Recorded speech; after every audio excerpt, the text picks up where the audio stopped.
2 Korintiërs 13 verse 5 tot 10.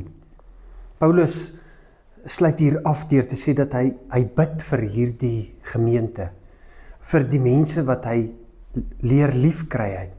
Hy bid dat hulle die goeie sal doen, dat hulle by die waarheid sal bly, dat die waarheid kern sal wees in hulle lewe.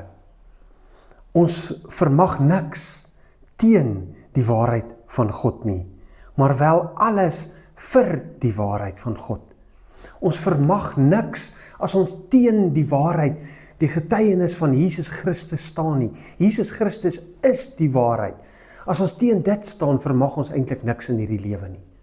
Maar wanneer ons vir dit staan, as dit kern word, as dit alles in ons lewe word, maar wel alles vir die waarheid, dan begin ons leef vir die waarheid wat Jesus Christus is, die werklikheid. En wanneer die waarheid begin leef, dan skyn die lig, en waar die lig skyn, kan die duisternis nie wees nie. Verdryf dit die duisternis. Kom ons staan vandag vir die waarheid, kom ons deel die waarheid, kom ons spreek die waarheid wat Jesus Christus is. Kom ons bely die waarheid, want dan sal die lig skyn en die duisternis vlug.